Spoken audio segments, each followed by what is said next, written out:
Hi, I'm Tim. Welcome to our channel and thanks for logging on. Today we're discussing the Panerai Radiomir 1940 3 Days Automatic Oro Rosso PAM 573. You can see this red gold micro rotor automatic Panerai Radiomir 1940 and purchase it on our website. Subscribe to our YouTube channel if you enjoy these videos, and please click on the card in the upper right hand corner of the screen at any time during this video to see our full commercial listing for this watch with additional high-resolution images, accessories included in the sale, and of course complete pricing information for this PAM 573. Now on my wrist, 6 1/3 inches, 16 centimeters in circumference, you can see that this watch 45 millimeters across the round of the case is the classic Panerai Radiomir cushion profile, albeit modified a bit by the thinness endowed by the micro rotor movement and the strident straight-cut lugs that are characteristic of the 1940 case form. Now the watch is 45 from 9 to 3, not inclusive of the crown. It's also approximately 45 millimeters from 12 to 6, not inclusive of the lugs. So you get a sense of the fit of this watch. Big but not overpowering. On my 16 centimeter circumference wrist, the watch fits well, and I would say that down to 14.5, 15 centimeters circumference, you should be able to wear this watch with proportionality and style as well as security. Now, the timepiece is thin. As I suggested, the micro rotor automatic movement means that the watch is only 12.5 millimeters thick, which means it's right in the vicinity of something like a Rolex Datejust or Datejust 2.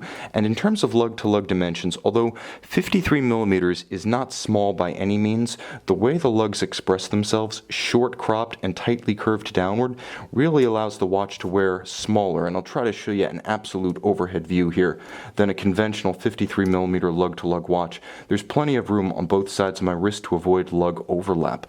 Now, because the 573 is a luxury-oriented Panerai, we're not trying to play frogman here. We have a beautiful and very substantial, as you can see from the flank, bolstered dark brown rectangular scale alligator leather strap. Now you can see to good effect the contrasting stitch and a lower profile pin buckle than the traditional Panerai fitment. This isn't the huge combat inspired trapezoid. This one's a little slimmer. It's also of a beautiful finish, polished on both sides, entirely in 18 karat red gold. This is the real thing, folks, red gold, not pink, not rose. This is the true 5N material. Now you can see that the watch features the classic Panerai Radiomir sandwich dial, albeit with a few modifications. First, all of the hands that you see are the same gold material as the case. So gold and gold going together. The watch is very warm with complementary accents. The brown of the strap, the tobacco of the dial base, the gold of the case and the hands, and the ecru sort of simulated aged text along the dial. Everything's quite coherent, and you'll note the sandwich dial construction, most easily seen from an angle, features incredible depth such that a disc is placed over the loomed disc beneath, and the disc on the top is a stencil featuring the indices and the Arabic numerals, so you create a look of depth whether the lights are bright, as now, or completely out, in which case each of the luminescent wells has a look of ethereal depth that's completely unrivaled by any other reference from any other watchmaker on the market.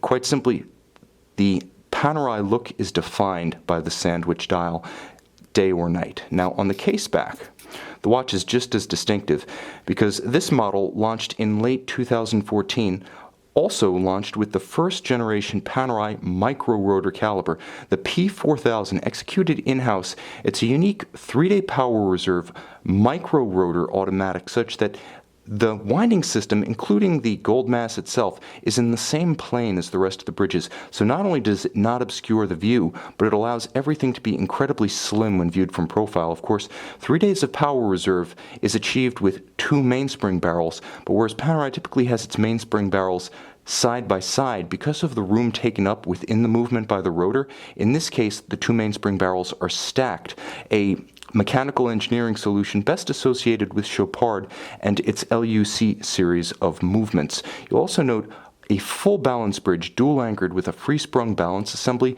makes this watch very resistant to shock-induced timing variations, and it happens to hold to regulation very well over time because of the resilience of that balance structure. Moreover, there are ceramic rotor bearings in the winding system, unlubricated, of high efficiency, such that they never need to be maintained, enabling long-wearing durability of that component that's commonly a weak point of automatic watches. Now, the watch does feature a 4 Hz modern beat rate, 28,800 vibrations per hour. The price you do pay is a little bit less water resistant than a traditional 100 meter display back Panerai.